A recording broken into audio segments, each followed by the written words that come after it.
di sini ada sebuah kitab yang mana kitab ini berjudul Mughnil Labib. Mughnil Labib. Anda bisa baca di dalam kitab Mughnil Labib halaman 175 pada qauluhu harfulah.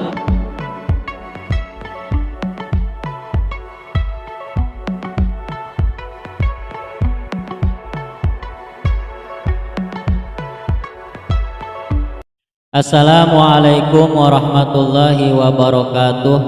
Bismillah, alhamdulillah, wassalatu wassalamu ala rasulillah Muhammad ibn Abdillah, la haula wa la quwata illa billah.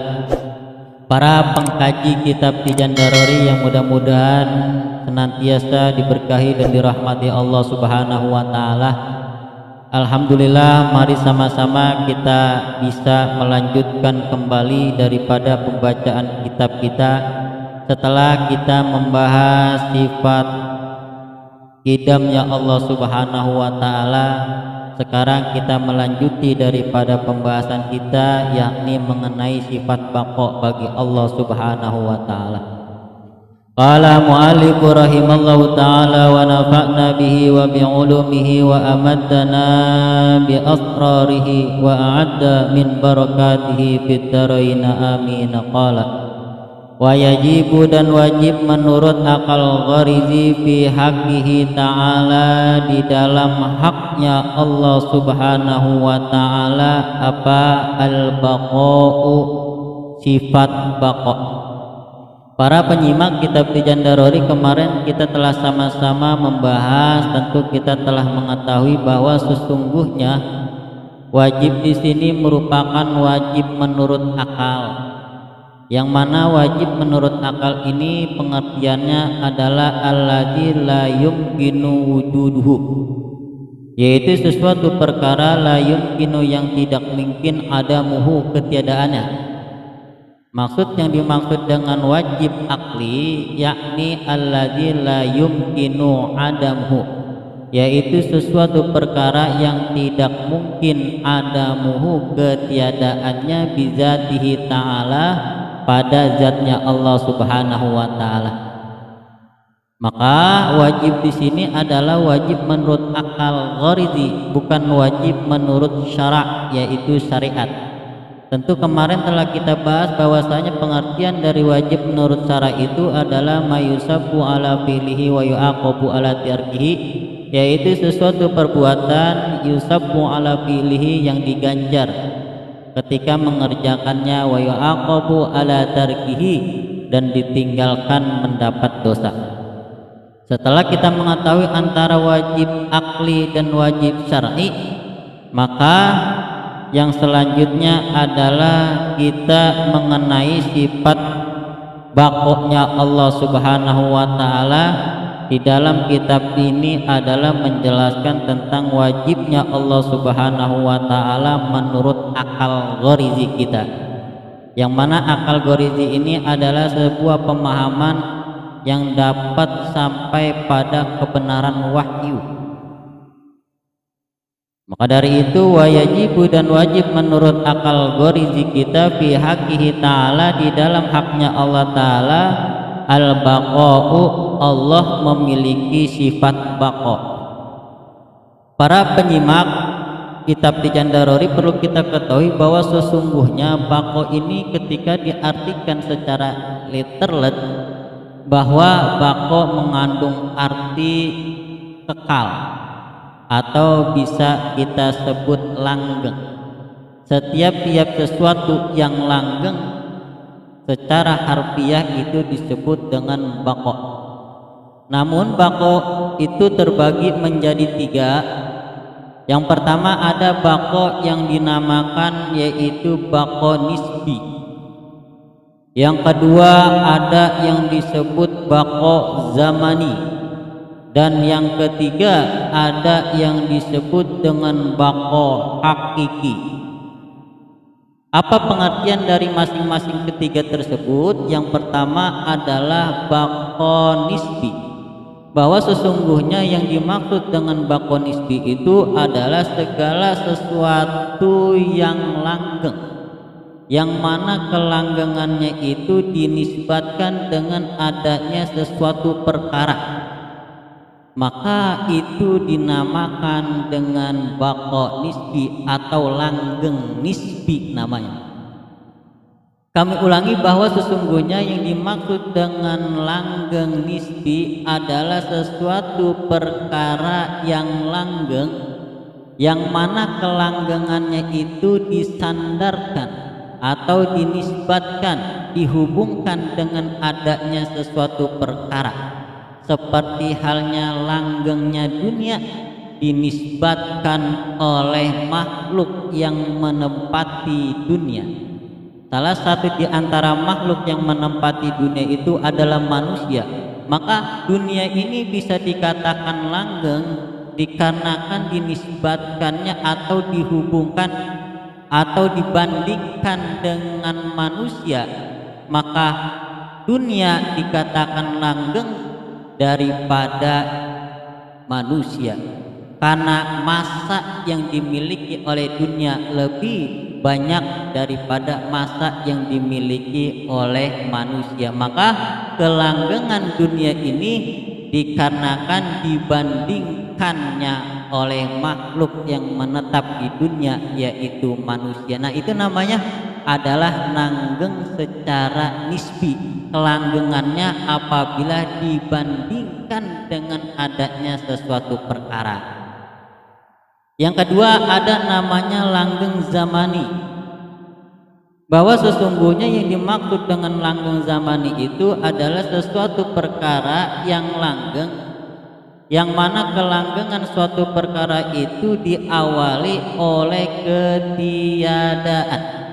Jadi setiap satu perkara yang langgeng, yang mana kelanggengannya itu diawali oleh ketiadaan, maka itu disebut dengan langgeng zamani namanya. Seperti contohnya surga atau neraka. Nah, surga ini dikatakan langgeng, namun kelanggengan surga atau neraka ini diawali oleh ketiadaan pada fase penciptaan dunia. Karena surga ini adalah makhluk, maka tentu ada yang menciptakannya. Pada masa penciptaan itu, maka dunia belum ada. Dan setelah ada dunia itu, kemudian dunia langgeng sampai akhir yang telah ditentukan oleh Allah, maka kelanggengan dunia. Maksud saya bukan dunia, tapi maksudnya yaitu surga atau neraka. Nah, kelanggengan surga dan neraka ini dikarenakan kelanggengannya itu diawali oleh ketiadaan. Maka setiap sesuatu perkara yang langgengnya itu diawali oleh ketiadaan, maka itu dinamakan dengan langgeng zamani namanya. Surga langgeng ila yaumil kiamah, namun kelanggengan surga diawali oleh ketiadaan. Kemudian yang selanjutnya ada yang disebut dengan langgeng hakiki. Nah, langgeng hakiki inilah yang akan kita bahas di dalam kitab Tijan Darari ini. Karena langgeng hakiki hanya lil ikhtisas, khusus untuk Allah Subhanahu wa taala. Adapun langgeng nisbi, langgeng zamani itu untuk makhluk selain Allah Subhanahu wa taala. Maka apa pengertian daripada sifat baqa hakiki atau langgeng hakiki?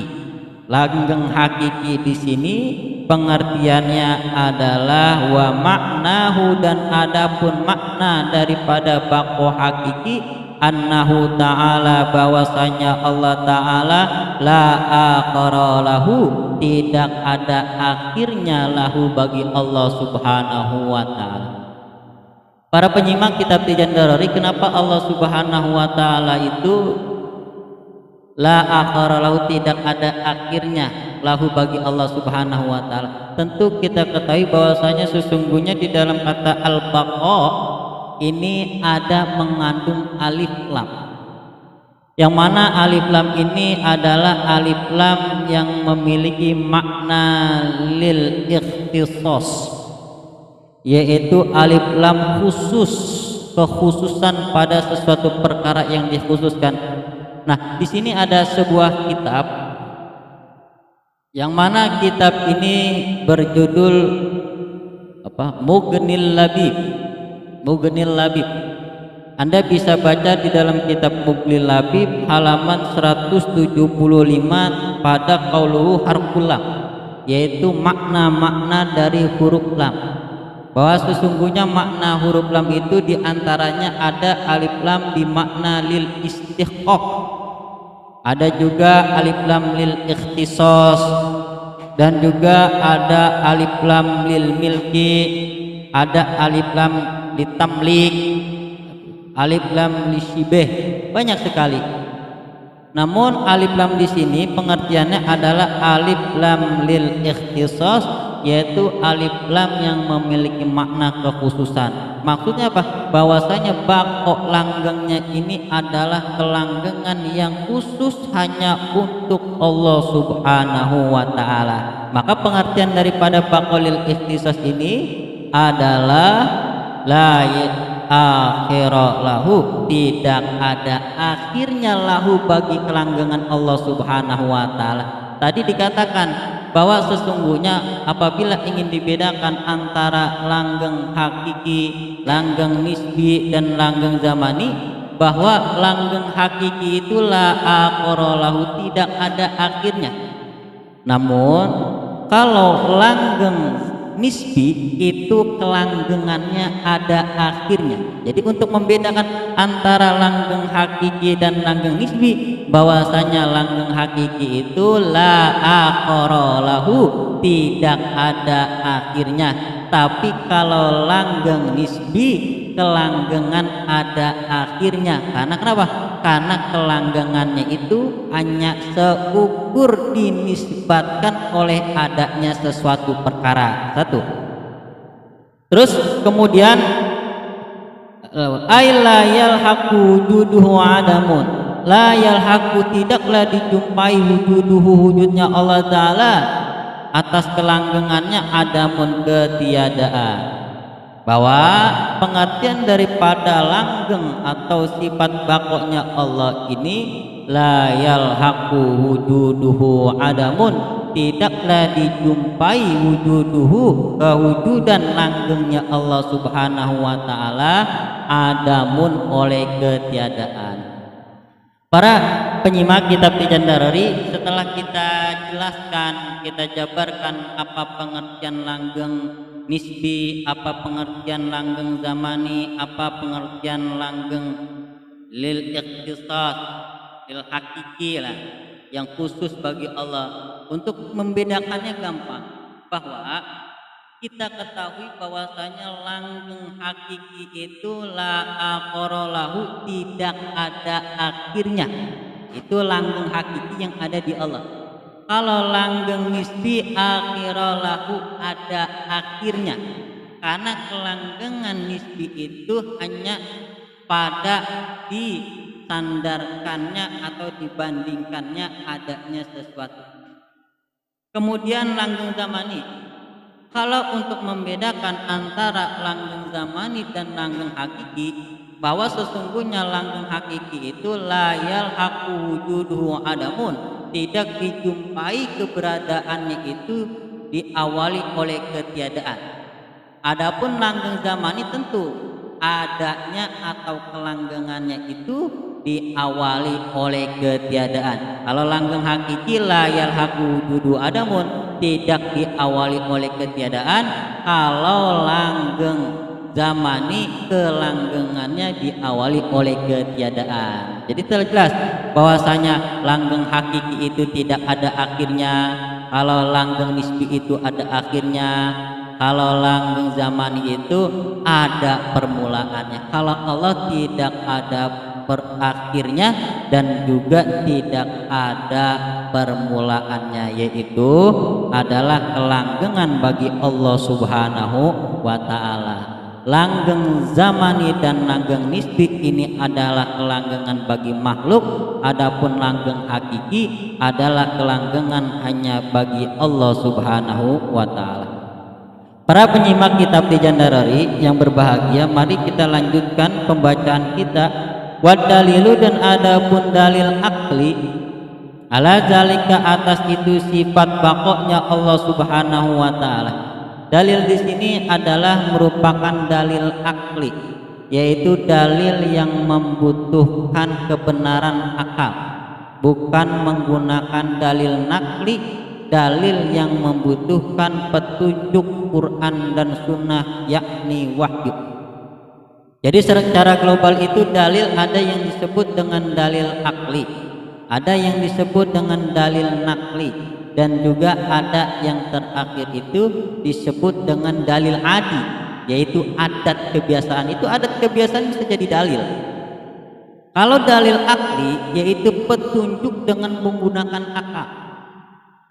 Kalau dalil nakli yaitu petunjuk dengan menggunakan wahyu, Al-Quran dan Sunnah.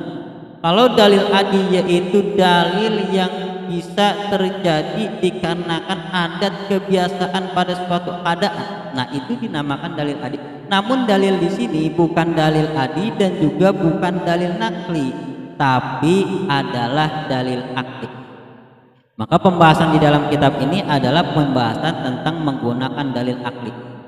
Apa dalil naklinya tentang sifat baqanya Allah Subhanahu wa taala? Dalil naklinya adalah Allah Subhanahu wa taala telah berfirman, wa kullu man 'alaiha fan wa yabqa wajhu rabbika dzul jalali wal ikram.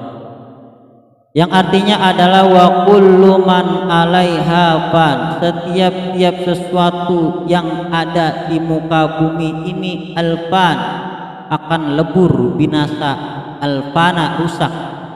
Wa yabqa wajhu rabbika dzul jalali wal ikram. Wa yabqa, kekal, wajhu, zat Allah Subhanahu wa taala semata.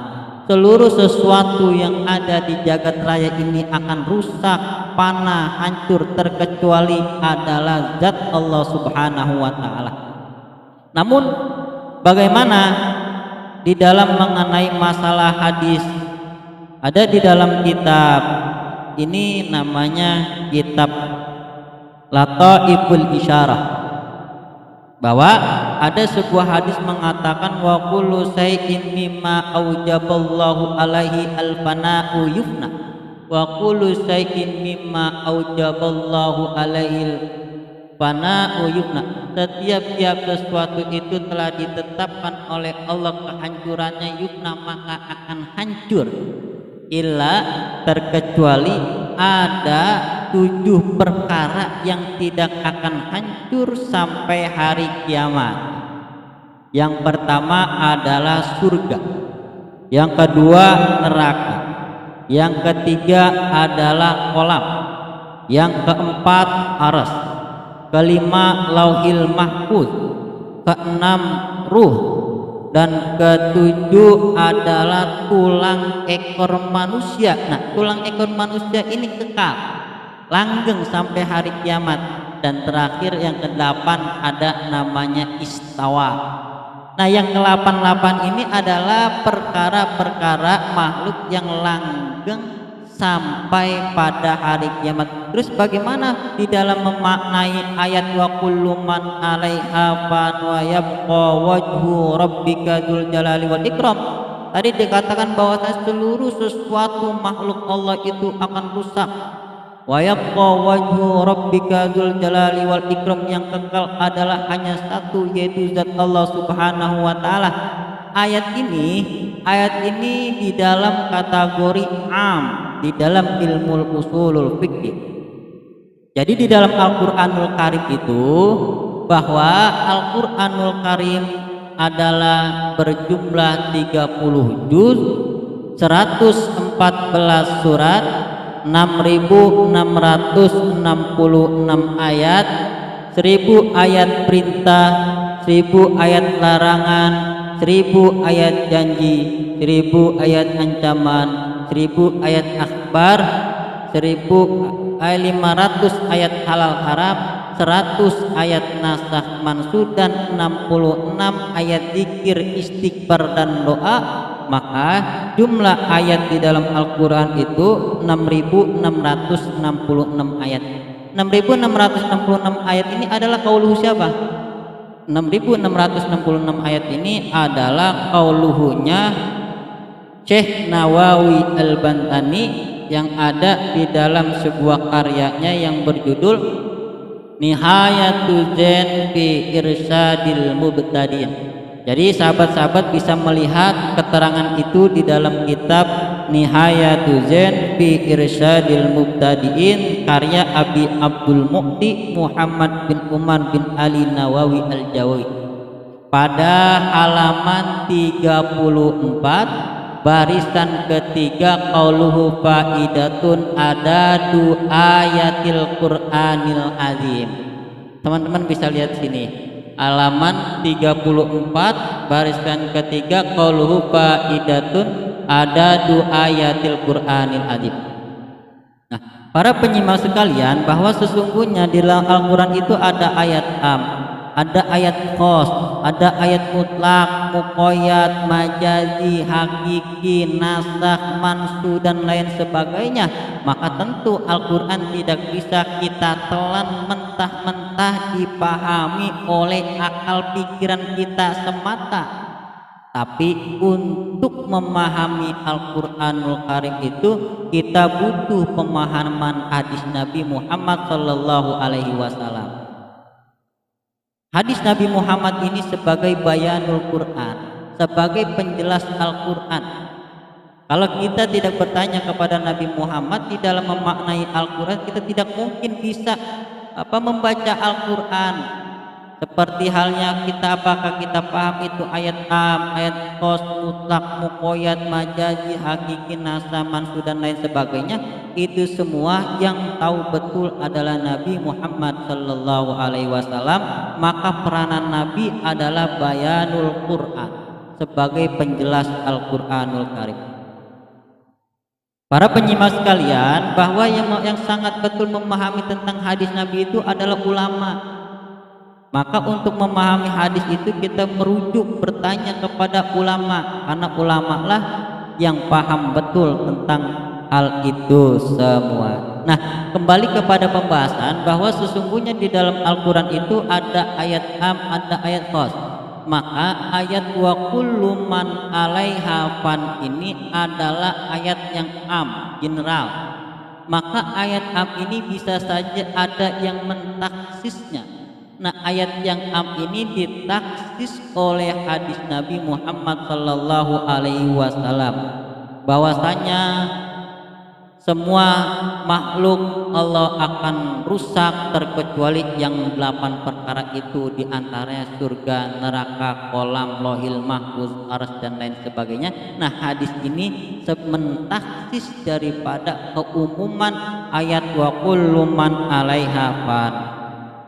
Para penyimak sekalian bisa kalian membaca di dalam kitab Lataiful Isyarah. Ini ada kitab Lataiful Isyarah karya Abdul Hamid bin Muhammad Al-Qudsi. Ada di halaman 30 pada babul khos. Nah, ini tentang pengertian taksis. Apa yang dimaksud dengan taksis? Taksis itu adalah at-taksisu fahuwa tamyizun ba'dil jumlati. Ya, saya ulangi bahwa takrif daripada taksis itu adalah at-taksis wa tamyizun ba'dil jumlati, yang artinya adalah membedakan sebagian dari keseluruhan. Jadi pengertian dari taksis itu membedakan sebagian dari keseluruhan. At-taksis wa tamyizu ba'dil jumlah, membedakan sebagian dari keseluruhan. Nah, ayat wa kullu man 'alaiha fan wa yabqa wajhu rabbika dzul jalali wal ikram ini umum ditaksis oleh hadis Nabi. Maka pengertian daripada taksis ini adalah membedakan sebagian dari keseluruhan, terkecuali surga, neraka, kolam, lohil mahfuz dan lain sebagainya. Jadi ada hal-hal makhluk yang kekal sampai hari kiamat itu tadi yang kami sebutkan. Nah, adapun membicarakan masalah taksis itu bisa Al-Quran ditaksis oleh Al-Quran, bisa Al-Quran ditaksis oleh hadis, bisa hadis ditaksis oleh Al-Quran, bisa. Terus bagaimana misalkan Al-Quran yang lebih dahulu mentaksis ayat yang terakhir? Itu menurut mazhab Imam Syafi'i, Imam Abu Abdullah Muhammad bin Idris bin Abbas Asy-Syafi'i mengatakan bahwasanya boleh-boleh saja ayat yang dahulu mentaksis daripada ayat yang datangnya belakangan. Namun menurut mazhab Abu Hanifah bernama An-Nu'man bin Sabit Az-Zuhtah, kata Abu Hanifah tidak bisa, karena harus mentaksis itu ayat mentaktisnya daripada ayat-ayat yang terdahulu. Jadi ayat-ayat yang terdahulu itu tidak bisa mentaksis ayat-ayat yang belakangan menurut mazhab Abu Hanifah. Beda halnya dengan menurut mazhab Syafi'i. Kalau menurut mazhab Syafi'i boleh, yang duluan yang belakangan mentaksis boleh-boleh saja. Makanya ada taksis Quran bil Quran, ada taksis Quran bil hadis, bahkan menurut mazhab Syafi'i itu ada taksis hadis bil Quran. Para penyimak kitab Tijan Darori, bahwa sesungguhnya wa kullu man 'alaiha fan wa yabqa wajhu rabbika dzul jalali wal ikram, seluruhnya makhluk Allah itu akan punah, akan sirna, hancur, lebur, binasa, terkecuali menurut mazhab Ahlussunnah wal Jamaah perkara-perkara yang disebutkan tadi, di antaranya surga langgeng sampai hari kiamat, neraka langgeng sampai hari kiamat, kolam, lauhil mahfuz, terus apalagi ruh, istawa, terus ada lagi namanya tulang ekor manusia. Nah, ini adalah hal-hal yang langgeng sampai hari kiamat. Wa dalilu ala zalika, dan adapun dalil aklinya tadi telah kita jelaskan dalil nakli, yaitu dalil yang menggunakan Al-Quran. Sekarang kita menjelaskan dalil aklinya. Apa dalil aklinya? Bahwasanya Allah itu memiliki sifat baqa hakiki. Annahu, bahwasanya laulam yajib, apabila tidak wajib lahu bagi Allah Ta'ala apa al-baqa'u baqo, liimkana, maka tentu bagi Allah Ta'ala ayakuna, keberadaan Allah Subhanahu wa Ta'ala apabila tidak baqo, fanian, maka akan rusak, hancur. Maka lawan kata daripada baqo itu fana. Laulam yajib lahu al-baqo, apabila Allah tidak wajib akal baqo, liimkana ayakuna fanian, maka tentu bagi Allah Ta'ala nanti ayakuna fanian, akan rusak, lebur. Lakin akan tetapi imkanul fanai, kemungkinan fanai rusaknya lahu bagi Allah Ta'ala muhalun, itu perkara yang mustahil. Sebab lokan, apabila adanya Allah Ta'ala itu fanian, rusak, apabila Allah rusak, hancur, lakana, maka pasti adanya Allah Ta'ala itu jaizul wujud. Apa pengertian daripada jaizul wujud? Jaizul wujud itu adanya diawali oleh ketiadaan. Setiap sesuatu yang diawali oleh ketiadaan itu adalah namanya jaizul wujud. Lakin akan tetapi jaizul wujud, lakin kaunuhu jaizul wujud, akan tetapi apabila adanya Allah Ta'ala itu jaizul wujud, adanya diawali oleh ketiadaan, muhalun, maka itu adalah perkara yang mustahil. Mana tuh? Sebab lakana, apabila adanya Allah Ta'ala jaizul wujud, lakana, maka tentu adanya Allah Ta'ala hadisan baru. Lakin apabila huwa bermula itu Allah, ayakni kaunu, adanya Allah Ta'ala hadisan baru, muhalun, maka itu adalah perkara yang mustahil. mustahil.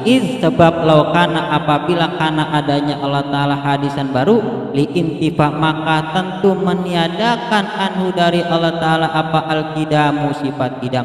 Kalau Allah baru, kalau Allah jaizul wujud, maka itu perkara yang meniadakan Allah Subhanahu wa Ta'ala memiliki sifat qidam. Lakin akan tetapinya intifaul qidam, menafikan atau meniadakan daripada sifat qidam anhu dari Allah Ta'ala, muhalun, itu perkara yang mustahil. Apabila Allah tidak qidam, itu perkara yang mustahil. Apabila Allah jaizul wujud, yang adanya diawali oleh ketiadaan, itu pun perkara yang mustahil. Li'annahu, karena sesungguhnya qad qamat dalilu ala wujubil qidam, qad qama, sungguh qama telah datang apa ad-dalilu dalil. Para penyimak kita tijan, ada di dalam gramatika Arab itu huruf qad. Nah, huruf qad di sini masuk pada fi'il madi, maka huruf qad itu memiliki arti litahqiq. Tetapi sebaliknya, apabila huruf qad masuk kepada fi'il mudhari, maka huruf qadnya bimakna litaklil. Sebenarnya makna huruf qad bukan dua saja, ada qad litaksir, ada qad litawaqu, dan lain sebagainya. Namun yang kita untuk membedakannya, untuk mudah, agar mudah, bedakan saja. Ketika huruf qad itu masuk di fi'il madi, ketika huruf qad itu masuk atau berada di fi'il madi, maka huruf qad itu memiliki makna litahqiq, artinya sesungguhnya. Tapi kalau misalkan huruf qad itu masuk pada fi'il mudhari, maka huruf qad itu memiliki makna litaklil. Litaklil artinya terkadang, jarang-jarang. Nah, qad ini memiliki arti litahqiq karena sesungguhnya masuk pada fi'il madi, maka mengartikannya qad qama, sungguh qama telah datang apa ad-dalilu dalil akli ala wujubil qidami, atas wajib qidam lahu ta'ala bagi Allah Ta'ala. Wahai dan sekiranya wajib al-baqa'u, sifat baqa lahu ta'ala bagi Allah Ta'ala, istahala maka mustahil alaihi atas Allah Subhanahu wa Ta'ala, didduhu lawanan dari sifat baqa, yaitu al-fana. Para penyimak kitab Tijan Darori, kesimpulan daripada pembahasan kita di sini yaitu mengenai sifat baqa, bahwa sifat baqa itu adalah sifat yang wajib di Allah yang ketiga setelah qidam. Satu. Yang kedua yang harus kita pahami bahwa baqa itu terbagi menjadi tiga. Yang pertama ada baqa nisbi, kedua baqa zamani, dan yang ketiga adalah baqa hakiki. Baqa secara arti literal adalah langgeng. Langgeng ada langgeng nisbi, langgeng zamani, dan langgeng hakiki.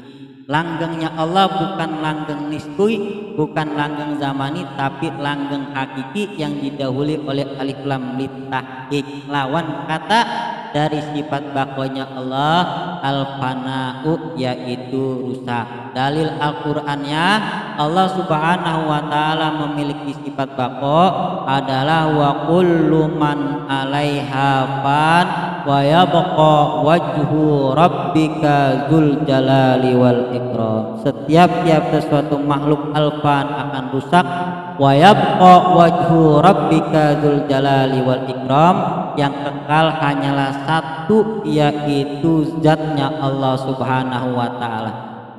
Namun para penyimak kitab Tijan Darori, ayat ini bersifat general, umum, dan ditaksis oleh adanya hadis Nabi Muhammad SAW yang berbunyi kuluma syai'in aujaballahu al-fana'i yubna.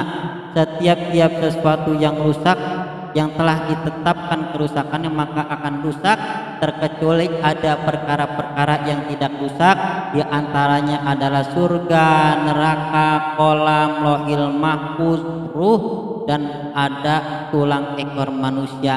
Maka hadis ini mentaksis daripada keumuman ayat wa kullu man 'alaiha fan wa yabqa wajhu rabbika dzul jalali wal ikram.